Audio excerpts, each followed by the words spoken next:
2002 год начинается снова Линарес. Уже по традиционной формуле игрался. Это будет последний турнир из этой серии, из десятки. Тут нечетное число было. 7 человек в 2 круга. 7 человек в 2 круга играют. Тут турнир уже складывался непросто, потому что за 2 тура до конца перед партией с Пономаревым, моей второй, у меня было +2, по-моему, если не ошибаюсь. Ну, я выиграл Ананда, конечно, там. Я не выиграл у Широва, по-моему, там было 2 ничьи с Шировым. С Унчуком было 2 ничьи. Да, выиграл Адамс русскую партию. Интересную комбинацию провел, которая компьютер, естественно, опроверг. Вот, значит, такая красивая комбинация была. Вот, Адамс рассыпался сразу. Вот. И за 2 тура до конца, значит, у меня +2, я играю с Пономаревым. Была французская такая очень интересная партия была.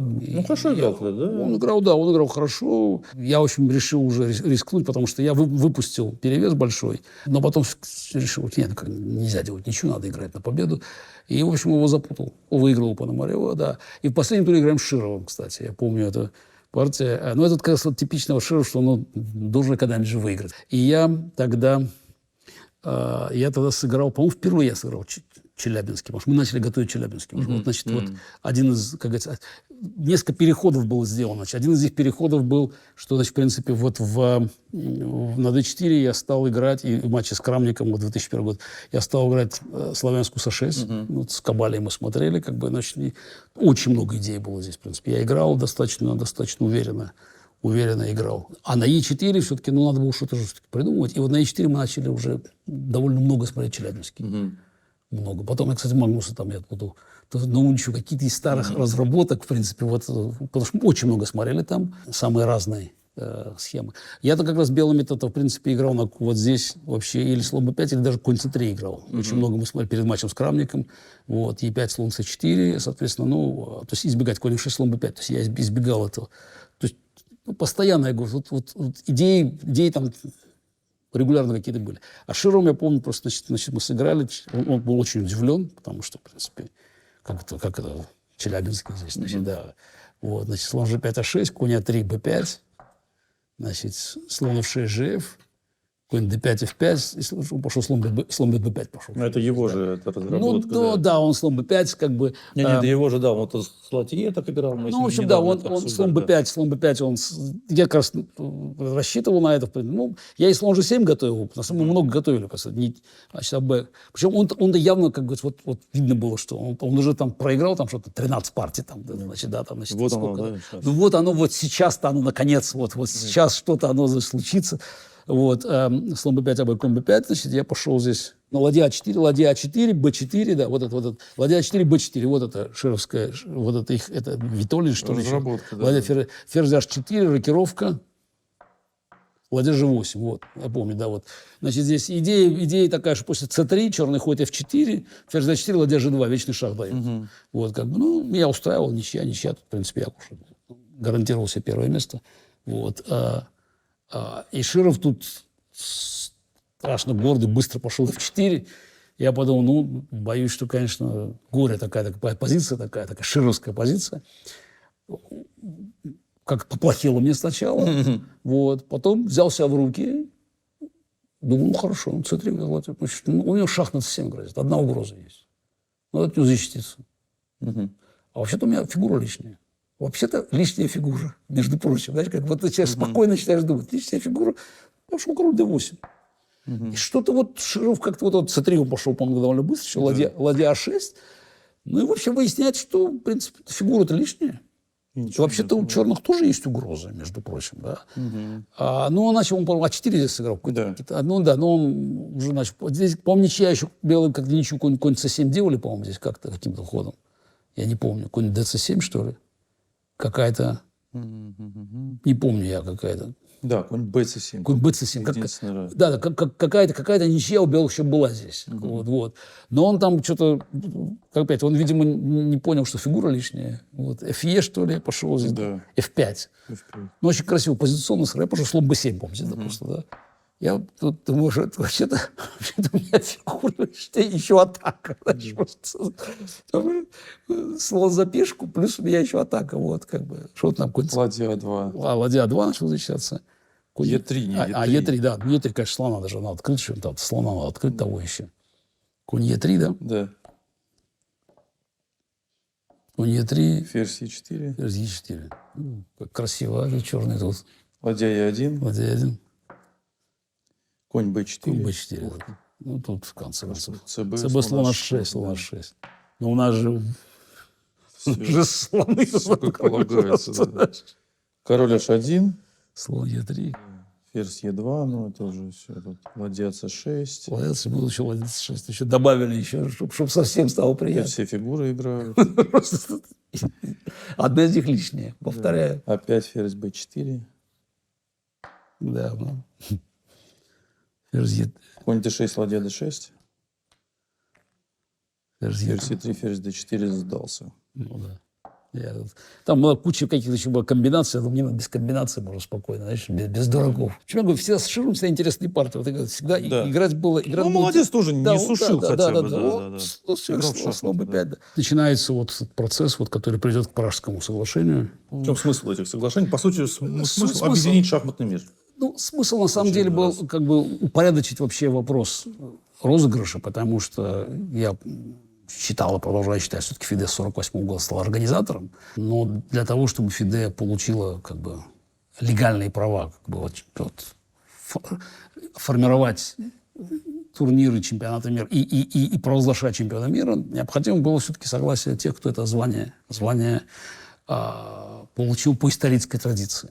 Ну и кроме того, здесь, я говорю, совпало с активностью Бессеркога. На тот момент тоже, в общем, решил вернуться в шахматную жизнь активно. В принципе, я уговорил Бессера, что это правильная идея, что надо использовать Прагу для этого всего. Вот, наверное, сейчас задним числом, конечно, все было неправильно, потому что Бессер должен был просто это сделать как в своей президентской кампании, а не обойтись без Рюмжинова. Но в тот момент как бы шахматному миру требовалось, запрос был. Я в данном случае отвечал во многом на запрос шахматного мира. Наверное, поэтому я в Прагу не выиграл. Я все равно играл там лучше остальных, но проиграл Иванчуку в переигровке. Причем выпустил выигрыш, имел большой игровой перевес, в принципе, но в переигровке не выиграл. Черными там выигранная позиция была у меня. Белыми имел перевес. И в итоге 5-я партия, там я уже проиграл, потому что в Армагеддоне. Я помню, когда, значит, я вынул белый цвет, выхожу там в комнату, значит, а там 4 ничьи у нас было. Ясер говорит, ну как, какой цвет вынул? Я говорю, белый. Надо сказал, Ясеру не повезло. Как момент был, когда многое могло поменяться. Я говорю, решись, Бессер в 2002 году баллотироваться в президенты, не проявил он тогда вот такую, ну, скажем, осторожность, там, вот, не потеряя 4 года он, то правление Рюмжинова кончилось бы гораздо раньше. В 2002 году, я думаю, что он просто был не в состоянии кампанию вести. Я думаю, что Бессер достаточно легко бы выиграл. Ну, не легко, но во всяком случае. Да. Он победил, потому что Рюмжинов в тот момент еще не располагал, вот, ну, во-первых, теми свободными ресурсами, потому что внутри Калмыкии шла там борьба своя там у него, там, за политическое выживание. Ну и кроме того, его как бы ценность как представителя разнообразных российских интересов за пределами шахмат, она еще не достигла того критического уровня, который там будет, скажем, в 2014 году, когда я там буду баллотироваться. 2002 год мог стать переломным, а я с 2001 года как бы начал вот вообще разные идеи продумывать унификации шахматного мира. Ну, по крайней мере, думал, что как-то, может быть, удастся все это свести вместе. Одна из идей была это вот тот самый универсальный рейтинг придумать, потому что уже ясно было, что и Рапид, и Блиц, все это становится частью шахматного мира, и надо как-то все это интегрировать, потому что если звание там в нокауте разыгрывается уже и в Рапид, и в Блиц, то странно, если они не имеют своей как бы, ценности, независимой ценности внутри одной системы. То есть, как бы, потому что считалось по-разному, и продолжается считаться по-разному. С моей точки зрения, это, конечно, неправильно. Ну, в итоге появится в Гранд-Честу универсальный рейтинг, на мой взгляд, являющийся как бы, ну, правильным отражением шахматной силы, особенно учитывая, сейчас, когда Магнус, там, лучший шахматист мира, просто минимизирует свое участие в классических турнирах. А в итоге итогом станет это соглашение, идея, как бы, что проведение параллельных циклов, там Крамник там, должен доиграть, Слека должен был быть. Нет, Крамник должен провести отбор. Отбор, да. Ну, отбор, и потом сыграть матч с победителем этого отбора, а вы должны, как сильнейший шахматист мира, сыграть с Пономаревым. С Пономаревым, да. Ну, такие, как бы полуфиналы, ну, условно скажем. Полуфинал, да. Ну, объединительного цикла, да. Объединительного цикла. Ну, да. Крамник отбор провел, дать ему должно, Слека сыграл. Да. А вот мой матч с Пономаревым не состоялся. Почему? Ну, тут надо спрашивать у людей, которые... Ну, вы как думаете? Ну, я бы, конечно, у Сильвия поинтересовался бы все-таки, потому что деньги ты, по-моему, там получал. Более того, он готовился к матчу. Значит, насколько мне известно, там и Морозевич был, Шорт там был, Шорт рассказывал. Нет, Шорт играл с ним матч тренировочный, даже партии показывал там, вот, в принципе, тренировочного матча. То есть подготовка к матчу шла. А дальше происходят какие-то события, для меня просто таинственные, потому что все вроде бы было согласовано. Я там тоже готовился к матчу, там Балагана подтянул, там, значит, у нас идеи были, мы готовились. Должны были в Крыму играть, там, уже там выяснялось, какая там резиденция, куда там ехать, как это. То есть, ну, на самом деле, готовились к матчу. Никаких причин, там, почему Пономарев не подписывал, вот, придумать нельзя. На самом деле, на мой взгляд, просто деньги были получены, а Сильвия после... все те, кто там руководил процессом, пришли к выводу, что проводение матча бессмысленно ровно потому, что, ну, как он кончится, было понятно. То есть, скажем так, в подготовке Пономарев не продемонстрировал там тех качеств, которые... Для меня это вообще было шоком, потому что я не понял. Там, я помню, в Москве какие-то пресс-конференции были. Там, вот вся история, она уже 20 лет прошло, она там расплывается. Но совершенно очевидно, что почему-то кто-то не хотел, чтобы я играл матч. Как это случилось, я до конца деталями неизвестно. Но очевидно, что матч просто отменили. Вот это стало для меня как бы уже, ну не то что откровением, но понимал, что вероятно, матч сыграть уже не удастся. А потом еще будет эта история с Касымджановым, но это уже будет, в принципе, агония. То есть 2003 год, он вообще оказался для меня таким годом, когда надо было принимать какие-то принципиальные решения. Да? Потому что, как бы кончились, во-первых, серии побед уже. Ну, и в какой-то мере же наступает насыщение. Человек устает, в принципе. Ну, меня двигала идея матча. Ну, конечно. Уже турниры уже так. Да. Ну, сколько я могу выигрывать? Мне всегда хотелось чего-то нового, интересного. Поэтому я понимал, что рано или поздно чем-то другим займусь. Но пока была идея сыграть, пока доказать, что сильнейший, я там... Да, пульс бился учащенно. Правда, Линарес 2003 года сложился неудачно, хотя я довольно неплохо играл. А до этого, кстати, да, еще надо сказать, что я сыграл уже еще матчи с компьютерами. Это в очках, который? В очках будет в конце, это с Фрицем. А до этого я сыграл с Джуниором. Кстати, очень, очень интересный матч был. Я, в общем-то, я считаю, что там просто был... Боря Альтерман готовил его. Там очень интересно содержательный матч получился. И я там кончился в ничью, но я в третьей партии просто там развалился. Но очень... Там я уже играл хорошо. И, конечно, это не чита был Дипблу компьютеру. Но там я какие-то идеи там уловил. Там, это первая партия, например, скажем, я там в Миране там систему G4 подготовили. Вот я на ней тоже специализировался. Мы очень много вещей смотрели там разных. Вот в Миране я вот эту систему, вот как бы я активно смотрел Е3, BD7, Ферзь C2, слон D6, G4. Кстати, там вот. Я играл потом и с Дипфрицем, тоже получил хорошую позицию. То есть, на самом деле для компьютера тут возникает неожиданно проблема. То есть, мы уже много понимали про компьютеры, поэтому я достаточно неплохо был готов. Там, к сожалению, будет ничья, а потом с Дипфрицем, но из-за очков я там просто проиграю вот вторую партию, когда просто будет зевок, причем я даже помню, когда мы пришли, там вот ладья незащищенная была на F8, поэтому пешку E5 я зевнул, быть нельзя, там ладья висит. И Юра потом мне поставил, говорит, позицию, говорит, на доске ты видишь? Я говорю, да. Говорит, ну как можно ладью без удара? Я говорю, вот пока руки здесь вот находятся, я все понимаю. А там... По-другому, да? Терялось все. Но другое дело, выиграл очень, очень хорошо. А третью партию, вот это когда запотовал машину. Просто. Ну, вообще это выглядело все красиво. Очень красиво. Причем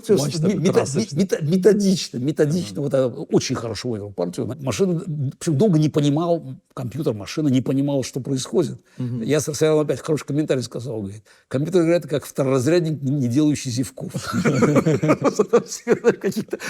Я сразу такие красивые.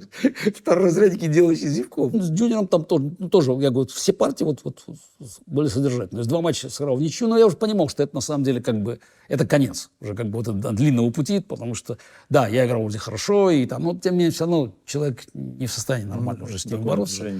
А в Линарисе, там, я там проиграл Раджабу в эту партию ужасную. Хотя, надо сказать, он пожертвовал фигуру, как бы, позиция у него была плохая, да, как бы. Ну, главное, что там достаточно просто было. Я Я помню, как отказался жрать фигуру, я не взять пешку, потому что там момент, можно взять центральную пешку было просто. Я это не сделал просто. Это, ну, опять, ну, уже, видимо, возраст, устаешь, как бы, да. Вот. Потом я выиграл, ну, там я Ананда выиграл в очередной раз. Вот. И кого там я еще там приложил, как бы, да, значит, +1. Я помню, вот, по-моему, это для нас был 2003 год, когда просто, ну, вот бывает, вот какие-то вещи вот не складываются. Вот у меня 2 Линароса было, когда вещи вот реально не складывались. Вот просто вот все вот уже близко было. Вот 3-й, 4-й год они у меня немножко расплываются. Вот это удивительно, я тоже хотел вам сказать, да, что помню. вы хуже помните 2004, чем 73. Проблемы, знаешь, Линаросов много было. И я вот, понимаешь, вот, когда их много, ты понимаешь, ты начинаешь путаться уже. Какой это был. Вот я 3-й, 4-й уже не могу точно отделить в сознании. Просто помнишь, я 3-м Раджабов проиграл, точно уже не могу. Кто там играл, в каком. Понимаешь, опять и там Широв, и там Иванчук, и там Ананд. Понимаешь, и это все начинает расплываться уже. Понимаешь, их слишком много, и в сознании как-то они начинают, знаешь, спрессовываться. Вот я набираю, по-моему, по +1 оба раза, но количество там невыигранных партий просто там зашкаливает, скажем, ну, какое-то вот несчастье. Но вы уже чувствовали, да, что как-то уже вот, ну... Просто опять, я еще играю по инерции, потому что там еще эта история с Касымджановым идет, ну, там вот, ну, какие-то колесики там крутятся, но все меньше и меньше уже желание играть пропадает. Она не то, что пропадает, но уже нет того драйва. Ну, если просто звание чемпиона мира, как там, я должен матч играть. Я не собираюсь в отборе. Для меня это как-то... Все турниры, все равно, да. А матч становится все более и более таким иллюзорным. Причем, что Пономарев, там, Касымджанов, а потом сыграть матч с Крамником. Отыграться надо же, в принципе. Ну, причем я понимаю, что мне по силам его обыграть, в конце концов. Это интересный матч будет. Но это мне, значит, make a difference. Все время сделать какую-то разницу. Вот что-то менять. Вот как бы и в своей подготовке, и в шахматах, открывать что-то. Вот это был драйв. И пока эта идея вот была, что я мог все-таки сыграть какой-то один матч и выйти, и сыграть с Крамником, потому что, ну, надо же как свести счеты, да. Тем паче, что я понимаю, что все это по силам, как бы идеи есть еще, как бы мне там к 40 уже, но там запаса энергии еще более чем достаточно. Вот Линарос, эти 2, я помню, вот они какие-то получились, ну, там, дико рваные совершенно. По-моему, в 3-м году тоже вот это до конца, вот там не довыигрываю все время. А в 4-м году я просто помню, 2 партии с Раджабом было. Первая партия у меня была вот выигранный, причем я хотел отыграться. Ну, или близкий к выигранному матчу. А во второй просто черными, ну, как можем не говорить, так, Эншпиль с лишней пешкой. Ну, просто вот в одну калитку. И чудо в конце. Я просто там решил красивее выиграть. Просто, ну, единственную там какую-то идею. Все время вот недополучалось. Оба раза я его набираю +1 и там. Причем в 4-м году, по-моему, просто будет 1 победа. Я даже не помню. По-моему, 1 победа и, по-моему, все ничьи. В 3-м я проиграл Раджабу и 2 выиграл. Я выиграл Пономарева, и в каком-то туре я выиграл Ананда белыми. Да. Потом с Анандом была ничья. Очень интересно. Я имел, по-моему, черными хорошую, опять, теоретическая дуэль. И снова я там новую идею применяю. И близко было. Да, кстати, вот, надо что-то добавить тогда все-таки. 2002 год-то, если уж говорить-то. Последняя Олимпиада моя была. Последняя Олимпиада, которую вообще Россия выиграла. Ну да. Теперь уже не знаю. Да, последняя Олимпиада, которую сборная России выиграла, да. Ну, я могу сказать, я выиграл все Олимпиады, на которых я участвовал. 4 за Советский Союз, 4 за Россию. 6 раз я играл на первой доске. Я последний раз был в 2002 году. Ну, выиграли без вопросов выиграли. Я помню, там такой был забавный инцидент, когда, ну, такие вещи. Не спортивное поведение, но вообще, когда там соглашаются там на ничью в матче, я помню, мы играли с Израилем в предпоследнем туре. Ну, я белым с Гетфондом играл.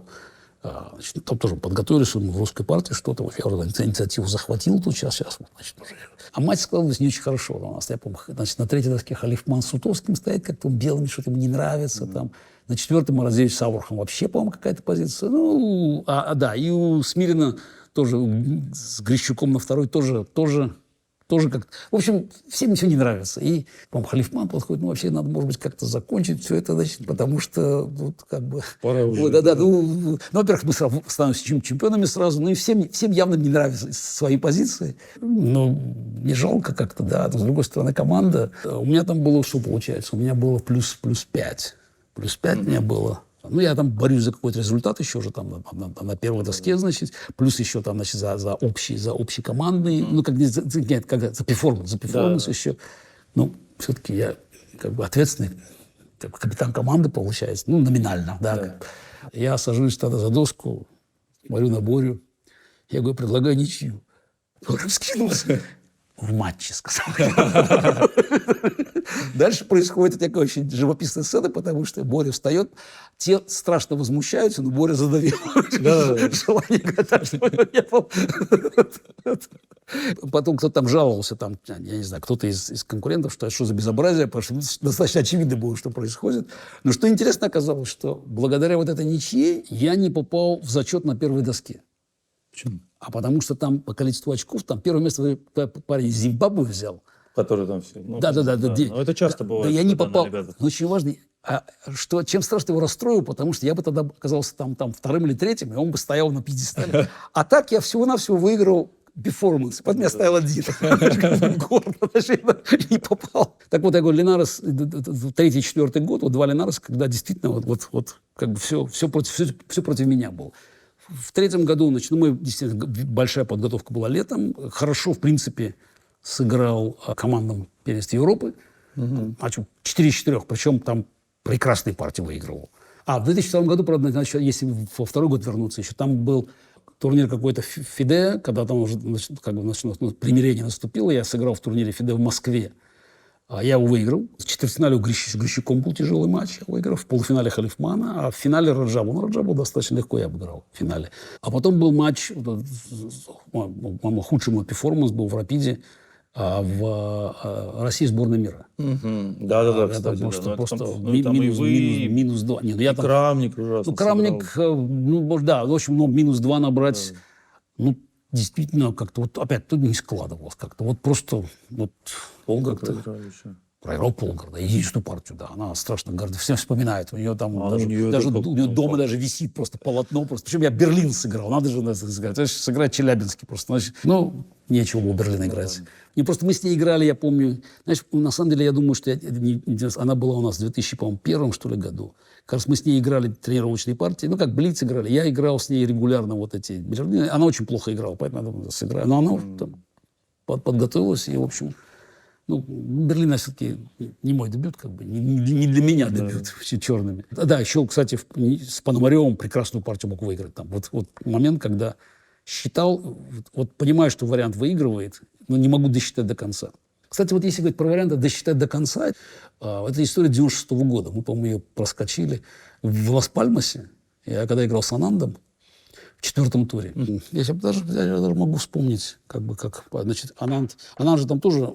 освоил Найдер, черными стал играть. Вот. Так что тоже... Значит, я пошел слон Е2, Е5, конь Б3, слон Е7.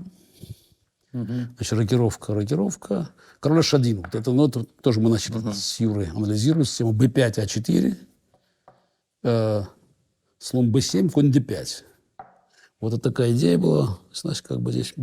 И она здесь он подготовил, такая довольно странная идея. Слон С6. И он сыграл здесь. Ладья А3 пошел. Конь Е4. Конь А5. Конь F6 пошел. Она здесь. Кстати, здесь была С4, там тоже так паковать. Надо. Но я, конечно, играю немножко по-другому. У меня тут другие планы были. Я пошел здесь. Сейчас я пойду. Слон С4, по-моему, пошел здесь я. Конь Д4, ладья H3. Готовимся мотовать. G6, ферзь D2. Готовимся. Значит, конь F5. Я начинаю считать варианты. Значит, понятно, здесь надо сейчас это самое. Надо побить, значит, конь F5. Значит, можно взять слон D5, можно пойти. Он должен быть качество отдавать. Вот, в принципе, значит, да. Качество лишнее, техническое позиция. Но можно еще побить и пойти G4. Теперь он есть должен хоть ферзь C8, в принципе, здесь. Слон D5. Конь H4. Вариант форсированный здесь. Это я сейчас почти вспоминаю. Конь H4, ладья G1. G5. Ферзь за 6 бросает. G5.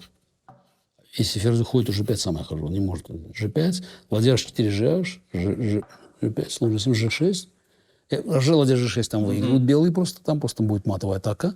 Значит, ферзь F5, G, король H8.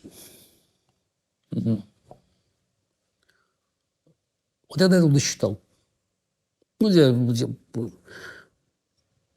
не вижу выигрыша. Ты дошел до этой позиции, не вижу выигрыша. И мучить. Чувствую, что вот это правильное направление. Вот туда надо идти. Как бы. Но не вижу, я же не вижу выигрыша. Что могу сделать? Вот. Ну и в итоге, значит, я уже думал, хорошо. Все, значит, ничего. Все, турнир ответственный, все-таки я не могу рисковать. Взял, значит, хожу, значит, здесь слон d5. Она с облегчением. Он не знал, слон G7 убегает, помню, слон А8. Или, нет, не слон G7. H5. Ну, H5, конечно, сразу. Слон А8, ферзь А8. Ну, тут я еще как бы вот... чувствую, что что-то выпустил, да, еще. Тут я еще как бы делаю еще в какой-то момент где-то там, типа c3, ферзь c6, как-то ладья d1, я еще под d5 подставляю, ферзь d5, ладья d8 еще. И даю ему пешку на d4 поставить.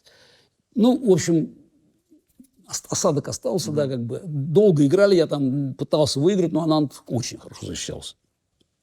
Кончается партия, мы садимся анализировать. Юра подходит, говорит, что такое? Говорит, почему? Взял, что такое, говорит, в принципе. Это. А G4, я говорю, ферзь C8, слон D5, конь H4, ладья G1. Я говорю, ну тут, видимо, G5 пойду черным. Говорит, взял, G5, слон G7, G6, король H8. То есть, ну, ферзь F5, в смысле, здесь, GF, король H8. Он говорит, да, ну, слон А8, ладья А8, ферзь D5, ладья F8, слон H6. Все, у меня партия закончилась, да. И я вот тогда понимаю, что на самом деле же это очень интересный такой момент психологический. Брать нельзя. Да, все, да.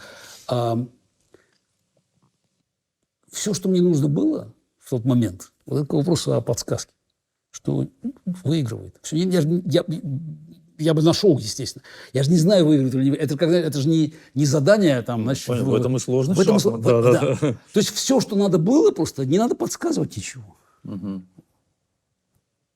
Сюда. Иначе какое-то направление. Иди сюда. То есть вот это момент, вот я как бы вот сейчас его вспомнил, потому что это на самом деле такой вот важный, ну, психологически важный как бы момент, когда вот шахматист должен какое-то решение принять, тяжелое, большое решение, вот, и ты не знаешь. Вот я просто помню вот этот расчет, вот я говорю, я посчитал варианты. А потом там зевок одноходовый в лучшей позиции с Хузманом. Просто подставить сразу все. Проиграть, имея 4 из 4, причем я думаю, что я выиграл. Просто надо было... Ну, наступает тоже какие-то начинаются уже обвалы. Просто психологические обвалы, когда просто все отключается. С Пономаревым эту партию вспоминал. Когда тоже вот схожая ситуация была. Вот. Ну, там рапид был, там еще мало времени было. И я понимаю, что там есть выигрывающая комбинация, но опять, и ничья получается. Жалко. Потому что там как бы мог по крайней мере, хоть и Пономареву выиграть. Немножко реабилитировать себя за позорное такое выступление.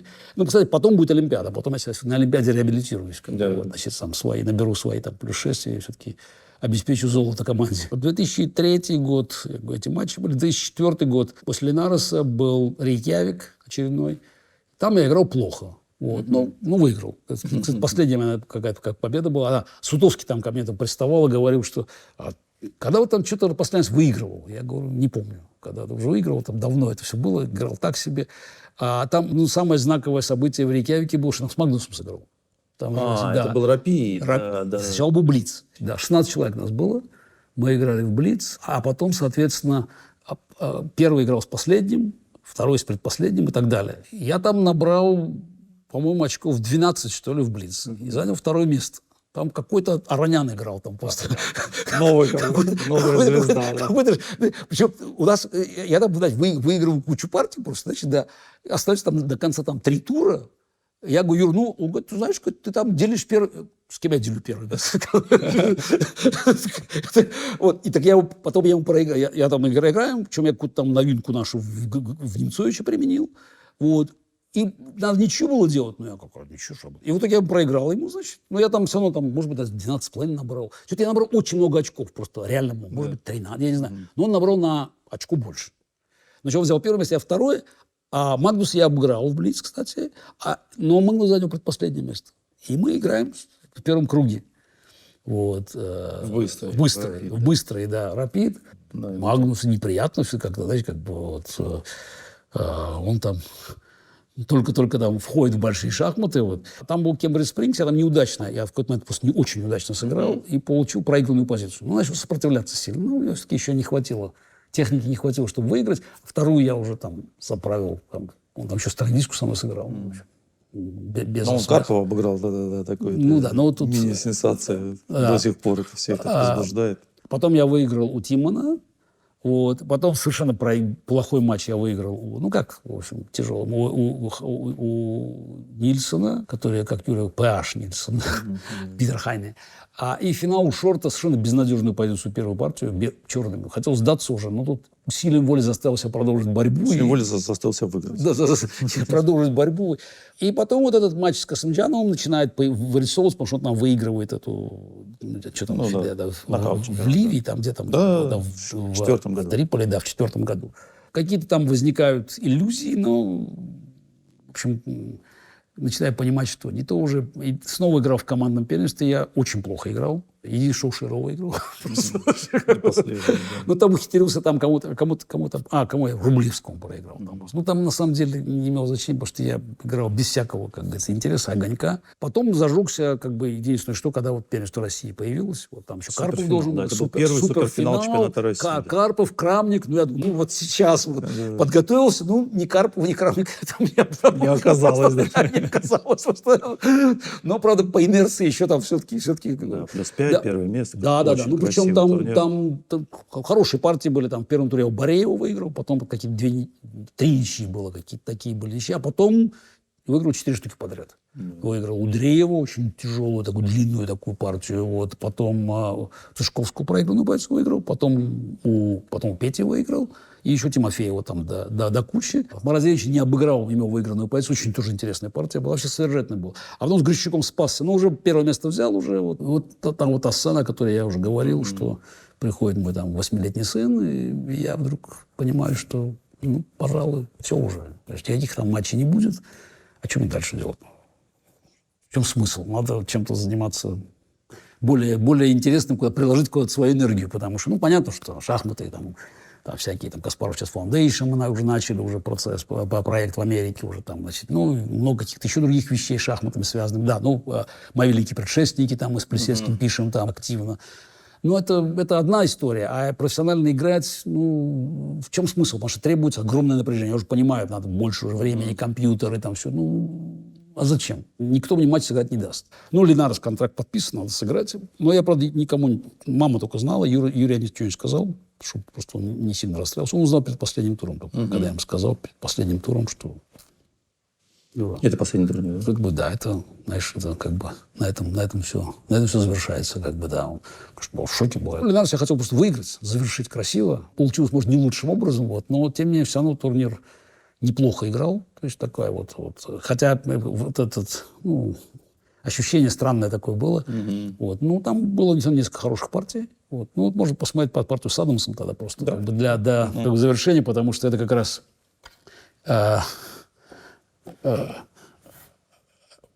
последняя победа турнирная. И не случайно в Найдорфе. Слон Е3, Е6, слон Е2, ферзь С7.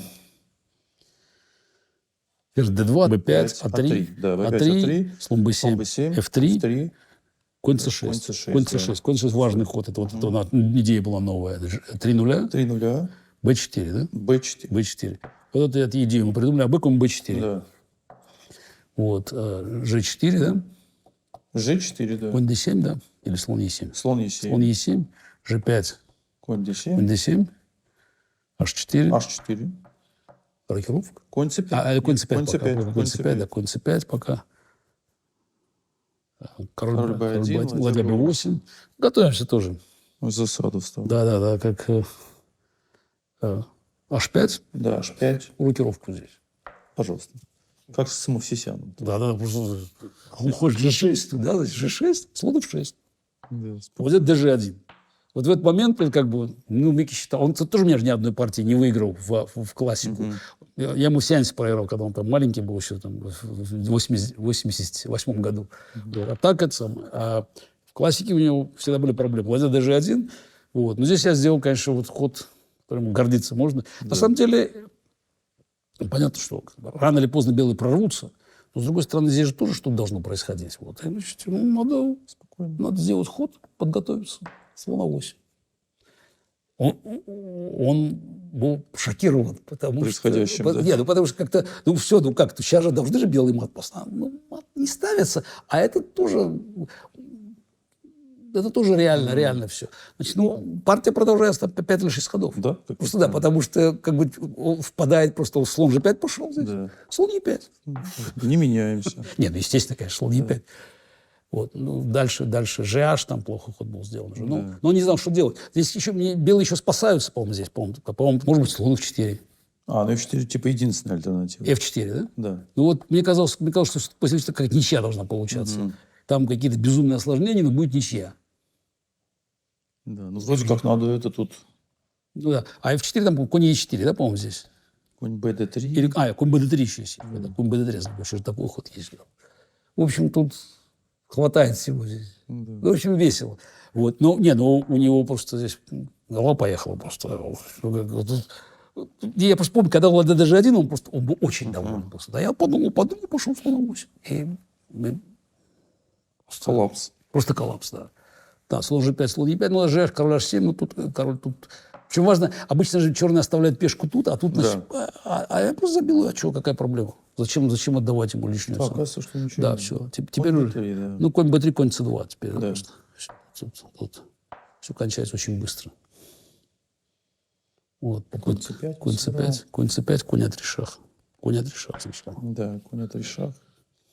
Король А2, ферзь C5. Ферзь C5. Он даже... Конь А4, что ли? Да, конь А4. Конь С2. Конь С2. Конь C5, ладья B2 мат просто, да? Все учтено. Король B1, ферзь А3. Сдался. Ферзь А3, ферзь А3. Ферзь С2 для С8, да, просто? Да. Угу. Колоссально. Ну да, то, что здесь ничего не происходит, это странно. Ну, дальше там я уже я что-то начал смотреть перед партией с Ананом, потом я понял, что мне так расхотелось играть, как бы. Дальше я предложил, почему она говорит, я предложил до партии ничью уже, просто я сказал, что мне интересно, да, как. Он был так счастлив вообще, да, просто. Вот. Я думаю, что, конечно, выиграл бы, если играл бы. А потом партия с Топаловым, ну, там действительно... Опять психологически. Я неплохо играл, но психологически как тяжело все равно, как бы, вот, турнир. Во-первых, как турнир, я свой трофей я уже получил. Проигрывать не стоило эту партию. Вот, но, тем не менее, я уже точно знал, что я собираюсь сделать. Да, но это был большой шок, конечно. Опять, на самом деле, вот сейчас мы столько с тобой говорили, часов говорили, в принципе. Для меня это логично было совершенно, потому что... А что еще доказывать можно в жизни? Ну, я помню еще в далеком, 90 каком-то там... 94-м или 95-м году Николич. Мы с ним разговаривали, он говорит, а что ты так это самого так дергаешь? У тебя результаты просто такие... Ну, 94-й год был там уникальный. Что еще надо доказывать в жизни? Вот, ну, для меня все равно сам процесс как бы работы, чтобы доказать что-то, он является как бы главным двигателем. И с какого-то момента стало ясно, что наступил тупик. То есть, в принципе, а что еще делать? Вот, единственная цель была сыграть матч с Крамником и отыграться. Просто тем более, что я понимал, что такое, это возможно в шахматном плане. Но когда стало ясно, что все звезды там стали против меня, дальше надо было искать другую платформу для того, чтобы самовыразиться. При том, что все равно, как говорится, там, шахматы остаются важной частью, составляющей жизни. Там я немножко играю, потом все-таки Каспаров сейчас Foundation, даже пытался баллотироваться в ФИДЕ, что была не лучшая идея, конечно, это, я считаю. Пожалуй, самое лучшее, что случилось, что я не выиграл эти выборы. Вот, что я мог сохранить свою независимость, потому что стать руководителем организации, которая настолько, я не скажу бессмысленно, но уж точно коррумпирована, это вряд ли бы повысило мое реноме. Кроме того, можно сделать много для шахмат, не будучи скованным разного рода формальными обязательствами.